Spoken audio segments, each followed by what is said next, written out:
Imaginez cela, passionné des mondes de science-fiction. Parce que j'ai caressé sa queue sans faire attention, cette femme bête refuse maintenant de quitter mon côté. Vous êtes entré dans le monde de la science-fiction fantastique. Laissez un commentaire en me disant quelle galaxie vous voyez en ce moment. De plus, cliquez sur le bouton s'abonner pour faire partie de Sci Fantasy Worlds si vous appréciez cette histoire. Les yeux écarquillés, Edgar se tenait à l'entrée de l'université culturelle interplanétaire, tirant sur la sangle de son sac à dos. Des sculptures extraterrestres pulsant de douces lumières bioluminescentes, des dômes enveloppés de vignes et des gratte-ciel en verre perçant le ciel composaient la répartition époustouflante du campus. Les trottoirs en marbre étaient envahis par des étudiants de toutes formes et tailles imaginables. Certains avaient des cornes, des ailes, des antennes, des coquilles ou des nageoires. Certaines de ces créatures pouvaient planer plutôt que marcher. Edgar se sentait comme une petite goutte d'eau luttant pour rester à flot au milieu de la marée scintillante et turbulente. Il se rappela qu'il était en retard pour les traversées culturelles, son guide d'orientation informatisé impatient vibrait de colère. Informations importantes pour la survie humaine. Cela semblait être une formalité inutile lorsqu'il a d'abord remarqué que le cours était inscrit. Il semblait que c'était le seul moyen pour lui de traverser ce nouvel environnement dangereux. Edgar baissa la tête, en se faufilant à travers la foule, évitant une créature ressemblant à une limace qui se traînait sur la route. Il entendit un sifflement, dans une langue étrange, et murmura « Désolé », avant de continuer rapidement son chemin. Une grande femelle, avec une fourrure dorée et une longue queue ondulante, se tenait sur son chemin, alors qu'il tentait de la contourner, alors que le passage se rétrécissait en tournant le coin. Edgar se pencha sur le côté pour éviter de la heurter, alors qu'elle restait immobile, absorbée par un écran d'annonce, mais sa main toucha accidentellement sa queue, quelque chose de chaud et de souple qui était en train de tressaillir. Il se figea alors que la réalisation lui venait juste à temps. Il se retourna pour s'excuser, mais elle le fixait du regard. Ses yeux ambres, perçants et impénétrables étaient comme deux soleils enflammés. Sa queue se leva brusquement et ses oreilles se redressèrent. Silence brisé seulement par ce regard intense. « Je suis vraiment désolé. Edgar a perdu l'équilibre. Je m'excuse si j'ai touché votre queue par accident. C'était invisible pour moi. » Dans un effort pour éviter la situation inconfortable, il a essayé de continuer à marcher, mais elle le suivait de près, imitant chacun de ses mouvements. Il se faufilait entre un groupe d'élèves avec des jambes tremblantes. Elle imitait sans effort ses mouvements. Edgar s'est glissé dans le cours des intersections culturelles et s'est installé à un siège arrière, le cœur battant. Elle s'est levée d'un bond et s'est assise à côté de lui, sans réfléchir. Sa queue pendait lâchement autour du pied de sa chaise, tandis que son bras caressait le sien. Ses yeux ambres restaient fixés, même si elle restait silencieuse. Edgar ne pouvait s'empêcher de ressentir un frisson d'intrigue, même si cela ne posait aucun danger. La leçon commença. Translucide comme un liquide en mouvement, l'instructeur portait un costume et projetait un faux graphique d'espèce intérieure sur un graphique creux. Avec ses pensées absorbées par l'énigme de la fille et l'histoire qui avait altéré sa vision du monde, Edgar ne remarqua guère. Edgar s'efforçait de prêter attention en classe, mais la fille à la fourrure dorée, Myla, se tenait trop près. Elle ressemblait à une sentinelle veillant sur un trône, avec sa respiration calme et régulière et sa posture rigide et vigilante. Ses yeux se tournèrent vers elle, mais il les ramena rapidement vers le professeur. Elle le fixa avec ses yeux ambrés. Un étudiant un peu plus loin dans l'allée pivota sifflotant doucement et sourit. « Es-tu sûr que cet humain est rapide ?»« Déjà lié, mec ?» murmura Edgar. Il chuchota « Quoi ?» mais ne reçut aucune réponse. Espérant s'éclipser discrètement de la classe, il s'est levé, dès qu'elle a pris fin. Avec lui, Myla s'est levée, et l'a suivi alors qu'il quittait le bâtiment, traversait le couloir La Place, et entrait dans le jardin potager. Il s'est arrêté brusquement et s'est retourné pour la confronter. Croisant son regard après l'incident de la queue, il demanda « D'accord, que se passe-t-il ici ?» Des excuses furent exprimées. Un heureux accident. Mon intention était complètement innocente. Ferme et douce, Mila parla. Ma queue a été touchée par toi. Son accent glisse gracieusement sur les phrases parlées par mon peuple. C'est un acte de révérence, une invitation et un but. Publiquement, tu l'as fait. Je n'avais pas l'intention d'inviter quoi que ce soit, murmura Edgar, sa voix tremblant de surprise. Le couloir était bondé. Je ne l'ai pas remarqué. Excusez-moi devant un public. Pouvez-vous expliquer cela? Son taux de clignement des yeux était faible. C'est-à-dire, je suis d'accord. D'un regard désespéré, il contemplait. Qu'est-ce qui a été accepté? C'est la proposition de caution que vous m'avez donnée. Elle parlait avec un ton calme. Lorsqu'elle resta impassible, il rit nerveusement et s'arrêta. Non, je ne voulais pas dire cela. Oh, je n'avais aucune idée que cela existait. La cour de l'amour chez les humains n'implique pas de toucher les parties du corps, et nous n'avons pas de queue. Mila inclina la tête. En ce qui concerne les coutumes interespèces, tu es totalement mal préparé. Il n'est pas sûr pour vous d'être ici. C'est la principale raison de mon inscription au cours. Il a ensuite répondu.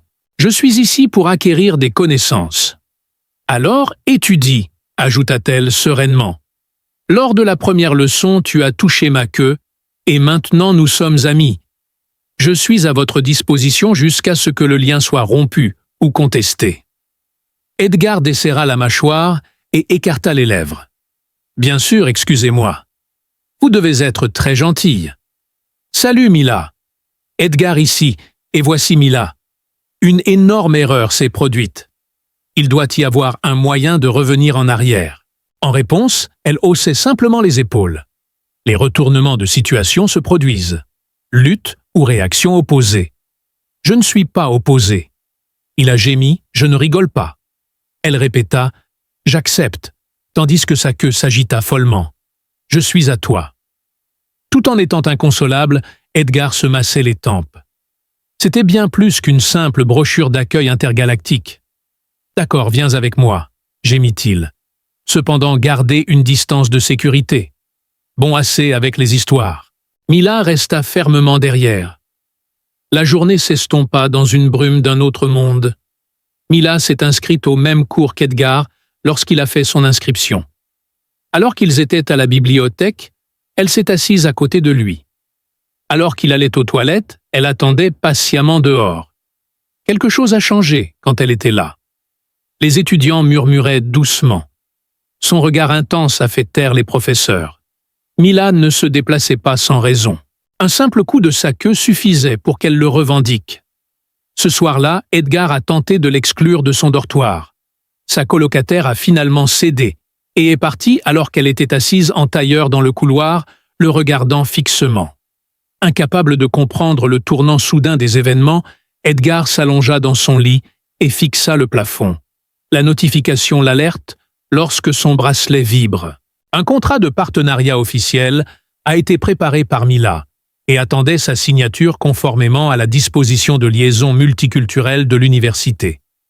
Sa tête s'enfonça dans l'oreiller alors qu'il gémissait. Ce n'était pas un accident. Un match nul a éclaté dans l'espace. Le formulaire de liaison resta intact par Edgar.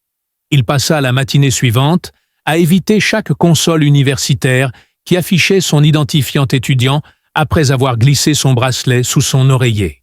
Il n'avait aucune intention d'entrer sans le savoir dans un mariage céleste. Il n'avait rien à faire d'être le partenaire d'un guerrier sans limite couvert de fourrure. Il était un apprenant, pas un marié. Une solution était nécessaire pour résoudre ce conflit culturel. Cependant, Mila semblait avoir attendu patiemment pendant des heures lorsqu'il arriva au bureau de liaison interespèces, sa queue soigneusement enroulée autour de ses chevilles. Relix, un orbe à multiples yeux, flottait devant eux en tant que conseiller et fit signe à Edgar de prendre un siège. « Parle librement », ordonna Relix. Edgar présenta son argument. C'était une erreur, un contact négligent dans un espace confiné. Personne ne m'a informé qu'un contact de queue sur sa planète signifiait une dévotion à vie. Mila fit une pause avant de déclarer calmement.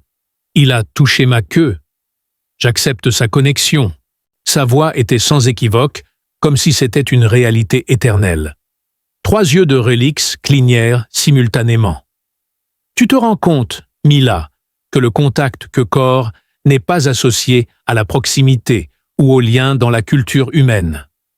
Absolument, elle a hoché la tête subtilement en signe d'accord. Cela change-t-il ta position? Non. Évidemment irrité, Relix est monté d'un cran. À moins que nous puissions parvenir à un accord pour mettre fin au processus, nous devrons programmer une audience d'arbitrage culturel. Je ne suis pas d'accord, déclara Mela sans hésitation. Edgar se leva. Ensuite, je veux le contester. Pour obtenir des réponses, Edgar a poussé Riel. Si ce n'est qu'un malentendu, n'y a-t-il pas moyen de mettre fin à la relation? Un peu de Relix Bob. Un mécanisme de défi et de rejet est en place. Selon leurs coutumes, différents animaux choisissent différents tests. La plaignante Mila a le droit de faire l'appel initial.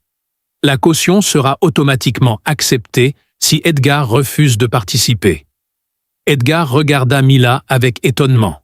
« Tu suggères qu'on se dispute à cause d'un accident ?» Avec des yeux ambrés fixes, elle cligna lentement des yeux. « Juste au cas où tu ne serais pas intéressé par moi. Je ne veux pas d'un garde du corps qui me suit comme une ombre. » Subtilement, ses yeux se baissèrent. Sa queue se détendit de ses chevilles et elle se recourba lentement derrière elle. Ses oreilles s'affaissèrent aussi. Elle ne dit rien. Ils Relix ont toussé. Si vous avez besoin de plus de temps pour prendre une décision, le défi pourrait être reporté. En hochant la tête, la mâchoire d'Edgar se contracta. Oui, j'ai besoin de temps. Mila le suivit de près, ses pas presque inaudibles, alors qu'il tentait de s'éloigner rapidement à l'extérieur. Il murmura que tu aurais pu simplement accepter mes excuses et passer à autre chose. Elle répondit uniformément « Je ne t'ai pas arrêté ». Il rétorqua « Il aurait été plus facile pour toi de partir, mais tu es ici pour aider ». Ils s'arrêtèrent tous les deux. Elle maintenait une expression de calme, mais sa queue entourait protectivement sa taille. Apparemment, ça ne fonctionne pas pour vous. Je ne pense pas. Edgar n'avait plus d'option. Son pas continua. Les cours étaient difficiles cette semaine-là. Mila le suivait de près, ignorant ses demandes qu'elle s'arrête. Elle resterait à quelques pas de lui observant, mais elle ne le toucherait jamais, à moins qu'il ne lui donne la permission. Elle fit un petit pas en avant, intimidant les autres étudiants, alors qu'il s'approchait d'Edgar. Edgar ressentait le poids de sa solitude comme un fardeau lourd et insidieux. Pire encore, leurs enseignants ont commencé à les traiter comme un couple, les appelant Edgar et Mila. Il a vu que Mila prenait des notes pour eux deux et lui apportait même des packs de nutrition spécifiques à son régime. « Es-tu au courant de ce que je peux manger ?» il a demandé. « J'ai consulté vos dossiers d'inscription. » déclara-t-elle simplement. « Où avez-vous trouvé cela ?» Je me suis renseigné. Tout le monde a cédé. C'était là le problème. Personne ne refusait Mila, une grande silhouette à la fourrure dorée, avec des yeux ambres inébranlables et une queue qui semblait avoir son propre caractère. Elle exhalait une aura de royauté, comme si elle était une descendante d'une lignée perdue depuis longtemps immuable. Edgar devint le maître étalon de sa fierté. Ce n'était pas un humain sans défense, ayant besoin de la protection d'une femme bête. Il avait obtenu sa bourse par pure force de volonté. Le bruit des escaliers et le crépitement devinrent intolérables. Après une nuit particulièrement éprouvante, Edgar s'échappa des dortoirs et se dirigea vers la cour centrale, où il fit les 100 pas sous la étrange lumière de la lune, tandis que la lumière verte du biodôme scintillait au-dessus de lui. Peu après, Mila est apparue. Elle a dit « Tu ne dors pas bien. » « Peut-être parce que j'ai une crise d'engagement qui me suit comme une ombre, » a-t-il répondu. Imperturbable, elle continua. « Ensuite, tu devrais me défier. Tu seras libre si tu te bats. Edgar détourna le regard. Pas besoin que nous en discutions. Cela m'est complètement étranger. Mettre fin à ta vie en te plaquant, en te battant ou en te tuant. Elle a déclaré que gagner n'est pas l'essentiel. L'accent est mis sur le but. Le niveau de difficulté révèle si votre cœur désire la solitude. En l'absence d'un défi de ma part, vous êtes libre de rester. Un soupir de colère lui échappa. Tu fais sembler que c'est si facile. Dans ces mots, ce n'est pas le cas. Agir, ne pas être confus, est ce qui apporte la clarté. Les arbres extraterrestres bruissaient dans l'air nocturne, alors qu'ils se tenaient silencieusement sous eux, leurs branches ornées de pointes cristallines. Edgar s'affaissa sur un siège de galets et se frotta les tempes. Dois-je être confus au sujet de mes désirs? À genoux à ses côtés, Mila était chaude et proche sans toucher.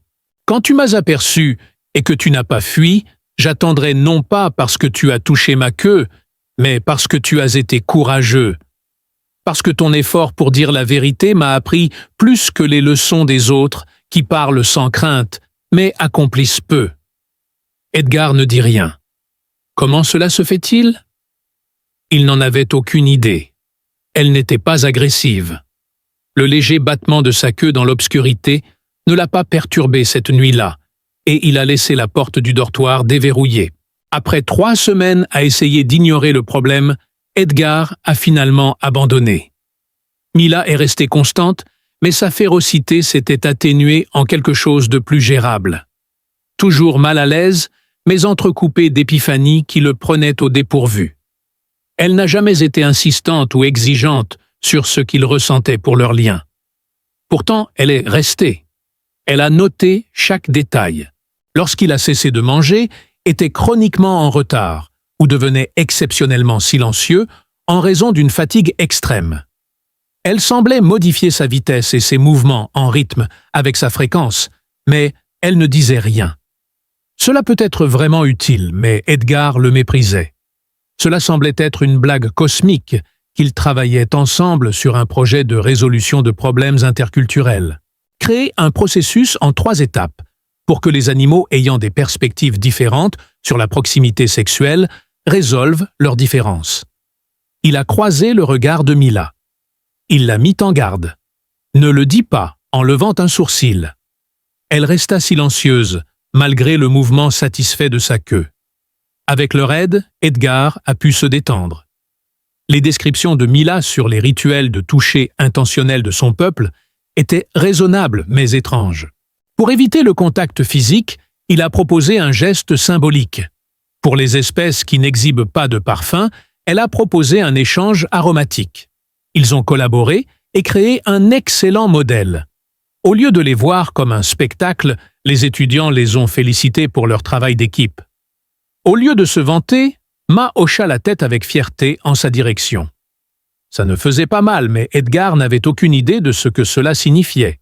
Edgar et Ma se trouvèrent engloutis dans la cacophonie de sons de vue et d'odeurs inconnues alors qu'ils prenaient place dans la salle à manger commune. Mila a subtilement dirigé Edgar vers des alternatives protéinées qui n'irriteraient pas son estomac, et Edgar avait compris qu'il devait éviter le ragoût violet lumineux. Bien qu'elle n'ait jamais levé un sourcil, il ne pouvait s'empêcher de remarquer que son plateau était systématiquement arrangé avec un article qu'elle supposait qu'il apprécierait près de lui. Cette fois, c'était un fruit en forme d'étoile avec des épines qui, lorsqu'il était ouvert, hissaient doucement. Alors qu'Edgar reculait par peur, les oreilles de Ma se dressèrent et un petit sourire se dessina sur ses lèvres alors qu'il émettait une brume au goût d'agrumes. « On dirait que tu sembles vraiment apprécier ça », dit-il avec une pointe d'humour. Elle répondit « C'est amusant de te voir apprendre ». Un reniflement exaspéré lui échappa. « Trébucher ?» demanda-tu. « Same thing ». Ils dînèrent dans un agréable silence. La cacophonie des rires et des cris des étudiants dans un nombre infini de langues s'éloignant progressivement dans la distance. Edgar regarda la queue de Ma, qui était étrangement immobile, alors qu'elle s'enroulait soigneusement autour de la base de sa chaise. « Le duel me préoccupe », dit-il enfin. Elle plongea son regard dans ses yeux dorés, mais ne dit rien. Je ne dis pas que je vais le faire, mais si je ne le fais pas, ça ne s'arrête jamais. Elle a donné son approbation. Oui, de plus, tu es libre si je le fais, et que je gagne. Et alors, si je n'y arrive pas, tu es toujours libre. Le désaccord plissa son front. Ça ne tient pas debout. Elle a déclaré que cela le fait pour mon peuple. Le conflit expose la réalité. S'attarder sur le problème obscurcit la réalité. Accepter la défaite est un témoignage de votre résilience. C'est suffisant. Un frottement du front était le geste d'Edgar. Pas besoin que nous en venions à cela. De toute façon, je préfère ne pas m'engager dans une confrontation avec vous. Alors que va-t-on faire? D'un geste délibéré, Mila souleva un morceau de son petit pain, en grignota un morceau, puis le reposa sur son assiette. Ses yeux ne bougèrent jamais. Votre verdict sur le fait de savoir si c'était une erreur ou un début est ce que nous recherchons. Edgar n'a pas pu dormir cette nuit-là parce qu'il ne cessait de penser à ses commentaires et fixait le plafond. À ce stade, il s'agissait de plus que juste Mila. Tout cela l'avait confronté à son rôle à l'université et à ses lacunes dans la compréhension de l'importance des actes par rapport aux intentions. Il n'avait pas l'intention de causer des problèmes, mais il l'avait fait, et essayer de les ignorer ne les ferait pas disparaître. À moins qu'il ne veuille qu'elle parte, Mila resterait en place. C'était le hic, il n'était pas sûr de la voir. Le lendemain, ils se promenèrent silencieusement, mais en parfaite synchronisation, en se dirigeant vers l'université. La queue de Mila ne vacillait guère, et Edgar remarqua ses regards furtifs vers lui, une ou deux fois. En restant près, sans être intrusive, elle lui laissait de l'espace à sa manière. Il commençait à apprécier une forme de respect inhabituelle. Bien qu'il n'ait pas encore signé le formulaire de liaison, il ne l'avait pas non plus jeté. L'annonce de l'événement de jumelage académique interespèces de la vitrine du semestre a été faite par l'un des professeurs pendant leur session de l'après-midi. La participation était obligatoire et constituerait 15% de la note d'Edgar. Chaque couple représenterait une dynamique différente dans une relation interculturelle. Le cours de diplomatie interculturelle a été annulé en raison du refus.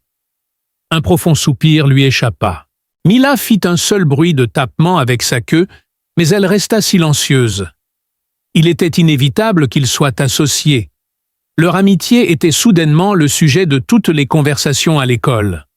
Pas simplement un événement excentrique, mais une étude de cas approfondie. Edgar était désorienté et mal à l'aise. La tâche consiste à aborder une grande mécommunication culturelle, au sein de sa propre espèce, et à décrire les mesures prises ou non prises pour rectifier la situation devant ses professeurs et camarades de classe. Edgar avait longuement parlé de l'incident dans l'histoire. Le récit avait déjà été raconté auparavant, mais Mila se déplaçait avec une subtile assurance qui trompait les spectateurs.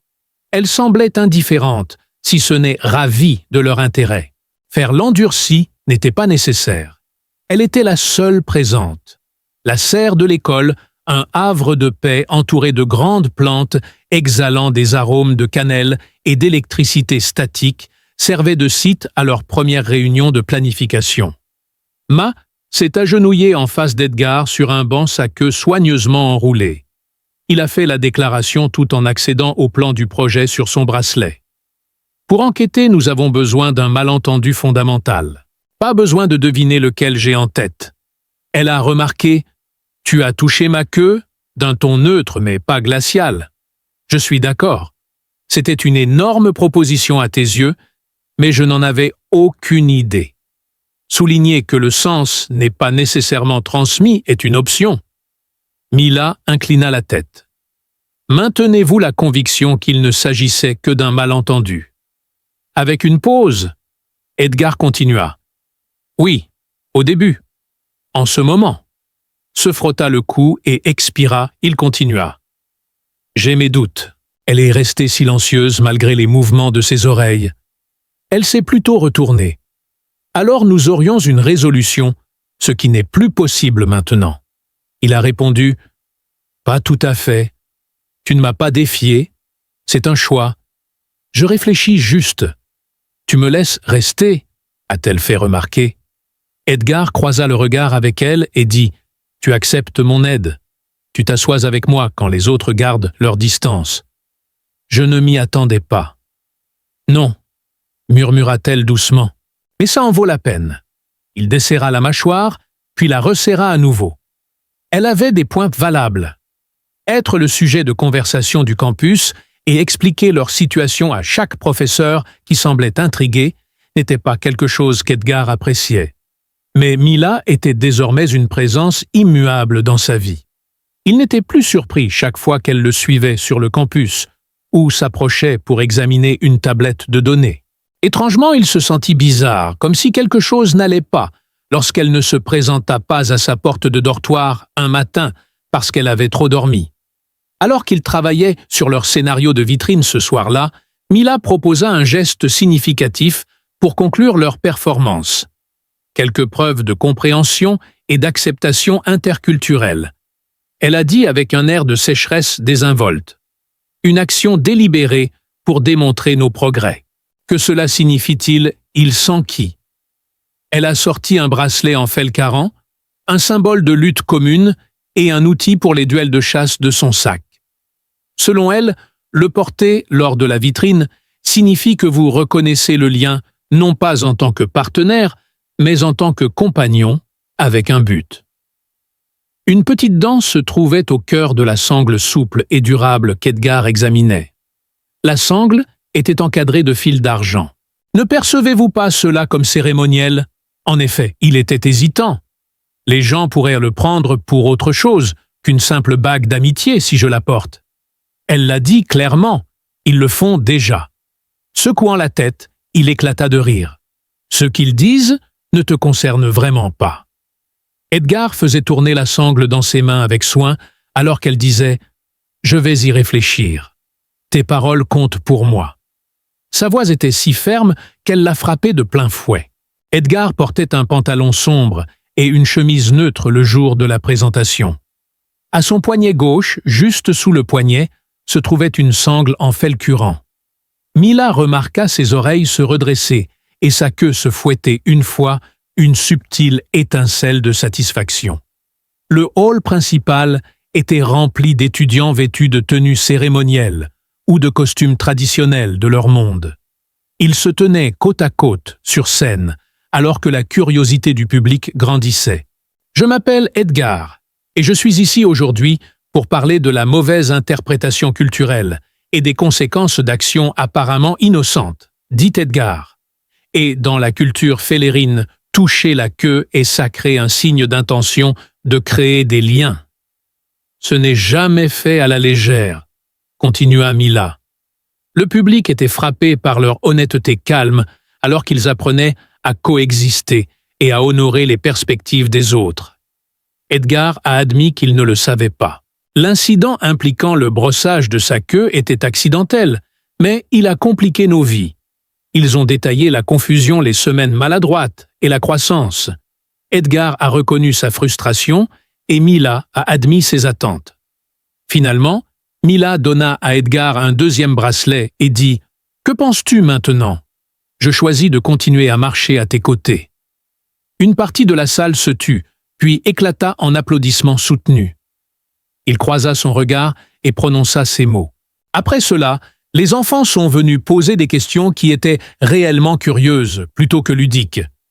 Le professeur a demandé un enregistrement de leur conversation à des fins de formation et Edgar a ressenti un changement.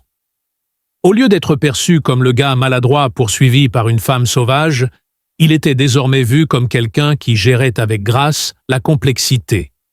Cette nuit-là, Ma ne l'a pas accompagné jusqu'au dortoir. Elle a marché à ses côtés. Le changement était subtil, mais perceptible. Des hochements de tête respectueux ont remplacé les chuchotements. Après la posture digne de Mila et la facilité d'Edgar à plaisanter sur l'incident du conte, personne ne pouvait plus appeler leur présentation une blague. Mila riait même parfois maintenant doucement, brièvement, mais sincèrement. Et Edgar l'avait intégré dans sa vie, ses études, ses promenades et ses nuits à la bibliothèque. Leur présentation était plus qu'un simple succès. C'était une déclaration. Ils avaient revendiqué leur histoire. Parfois, elle s'adossait au mur, surveillant la pièce comme une sentinelle, tandis qu'à d'autres moments, elle lisait sur le sol, à côté de sa chaise, sa queue enroulée en contemplation. Pourquoi faire ça? Edgar était tellement accablé par les délais des examens de mi-session qu'il dormait rarement. « Parce que tu ne veilles pas sur toi-même », expliqua-t-elle, simplement. Quelque chose a changé dans la perception qu'Edgar avait de Mila. Ce n'était pas simplement sa loyauté, car elle écoutait attentivement, n'essayait jamais de le réparer et ne voyait jamais ses luttes comme un signe de faiblesse. Elle était là pour lui rappeler de manger et de préparer du thé de félérin terreux, ce qui lui redonnait de l'énergie. Après un marathon d'études de 6 heures, il s'est effondré sur son bureau et s'est réveillé sous une couverture. Ma veillait à travers la pièce. Edgar se précipita vers les jardins extérieurs où il s'affaissa sur un banc sous des vignes illuminées par la lune et murmura « J'en ai marre d'être sous-estimé. Il n'écoute pas. » Mila le voyait comme solide, contrairement à certaines espèces prédatrices, qui considéraient les humains comme fragiles. Ils sont indifférents. « Ça m'importe », dit Mila d'un ton posé. Il haussait un sourcil perplexe.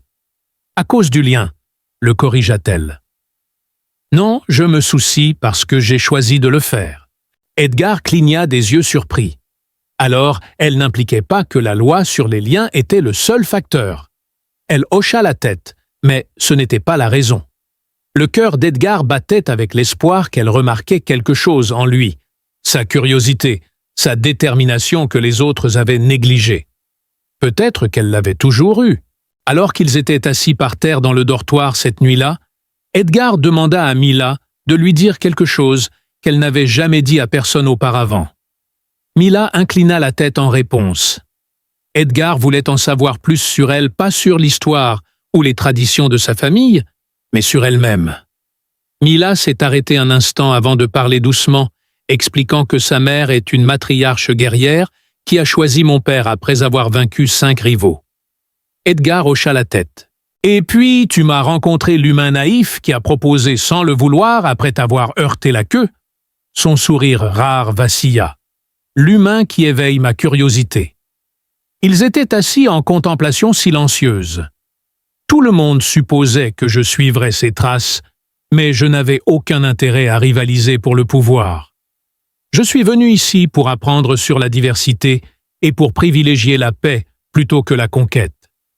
Il n'y avait plus besoin de mots. Le lien, qu'il soit formel ou informel, s'était transformé. Cela avait dépassé un simple malentendu et était devenu une connexion formée par une action délibérée, pas par hasard. Le lendemain, un message provenant du Bureau des relations interespèces informa Edgar et Ma qu'un diplomate felkarin était en visite pour examiner des études de cas interculturels et que leur présentation avait suscité son intérêt. « Génial !» murmura Edgar. « Maintenant nous sommes de la propagande félarène » dit Mila en tremblant des lèvres. « Ne t'inquiète pas, je te protégerai. » La délégation a lancé une invitation pour les rencontrer. Il a répondu « Ce n'est plus moi qui ai besoin de protection. » Il ne se vantait pas. Il disait simplement la vérité. Il avait abandonné l'image de l'outsider impuissant à un moment donné. Edgar ne prenait pas la peine de pratiquer ses salutations parce qu'il n'avait aucune idée de ce qu'un ambassadeur félan attendait d'un humain qui était tombé dans un lien. Le campus bourdonnait, alors que la délégation félarène arrivait dans des aéroglisseurs sombres et élégants remuant les feuilles du biodôme.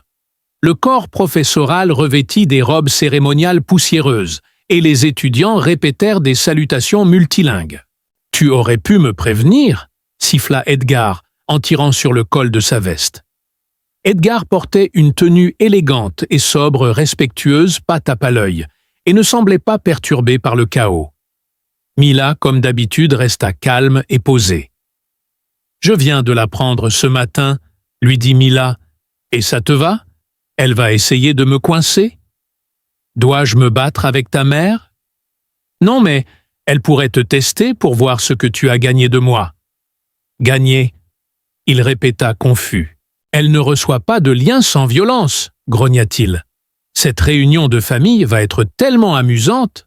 Le visage de Mila resta neutre. Fille, dit-elle, sa voix s'adoucissant brièvement. Matriarche, répondit Mila en baissant la tête. La réception eut lieu dans la salle de l'unité, où des sculptures transparentes se transformaient en temples de jungle Félan et en lune dorée. La déléguée principale, la mère de Mela, se tenait droite avec sa fourrure dorée parsemée d'yeux ambre blancs qui coupaient comme des lames. Son manteau de guerrière brillait de perles d'obsidienne. Edgar dominait la matriarche et dit « Je suis Edgar, étudiant en diplomatie. » Diplomatie! Qu'est-ce que c'est? Dit la matriarche, les yeux fixés sur le jeune homme. C'est le mal qui a touché ta queue. Bien qu'elle semblait goûter quelque chose de bizarre, Edgar poussa un soupir. Je n'ai pas planifié cela, mais je ne l'ai pas fui non plus. Et tu penses que cela te rend digne d'un lien avec les héritiers Félaran? M'exclamai-je. Sa présence était pesante alors qu'elle s'approchait. Combattons maintenant, dit-elle sa voix remplie de détermination. Un coup, pas de griffes, pas de sang, juste l'intention. Si Mila se levait, elle serait acceptée. Mais si elle tombait, le lien se dissoudrait. Edgar la calma, disant « C'est bon ». Il pouvait voir la peur dans ses yeux, non pas pour sa mère, mais pour lui. Il entra dans le cercle de marbre et fit face à la matriarche. Son immobilité fit tomber Edgar, mais il réussit à retrouver son équilibre et à se tenir ferme. Son coup fut soudain et silencieux, une paume atterrissant sur sa poitrine. Bien que ce ne fût pas brutal, cela le fit tomber. Edgar n'était pas un combattant, mais il ne se souciait pas de gagner. Il avait juste besoin de rester debout. Edgar s'assit sur un banc frottant sa poitrine douloureuse, se demandant si les beaux-parents extraterrestres exigeaient toujours de telles introductions physiques. Mila s'assit silencieusement à côté de lui. « Je pense que ça s'est mieux passé que prévu, » dit-il. La matriarche l'étudia, puis se tourna vers Mila. Il a du cran pour un diplomate. La queue de Mila se balança brusquement, mais c'était sa seule réponse. Elle valorise le pouvoir. Elle avait raison, et je me suis abstenu de m'opposer à elle. Il lui a lancé un regard sérieux et a demandé « Et si j'avais fui ?» Elle semblait insister sur le fait que je serais resté. Mila n'a ni pris les devants ni suivi ce soir-là en se rendant au dortoir. Sa queue se balançant au rythme, elle imitait sa démarche. S'arrêtant à sa porte, elle continua. « Plus tard ce soir, j'ai l'intention de me retirer dans ma chambre. Il m'a dit que ce n'était pas nécessaire. »« Affirmatif, a-t-elle dit. Pourtant, je préférerais que tu puisses prendre des décisions indépendamment de mon arôme et de ma présence. Concentre-toi sur qui nous sommes plutôt que sur ce que les autres pensent. Nos désirs sont notre seule préoccupation. » Edgar a ressenti le poids du départ de Mila pour la première fois en la regardant s'éloigner. Elle s'intégrait comme une colombe discrète et en paix. Après une seule nuit de séparation, il ne pouvait s'empêcher de le voir partout. La distance supplémentaire jusqu'à la cafétéria et ses notes de cours désorganisées parce qu'elle n'était pas là pour le stabiliser. Elle était devenue une partie intégrante de sa routine quotidienne et il ne l'avait même pas remarqué. Il n'y avait pas de queue enroulée derrière sa chaise et son sac ne contenait pas l'arôme léger de la plante Félaran. Le professeur lui avait aussi lancé un regard interrogateur, comme si elle craignait que la connexion se soit rompue ou changée.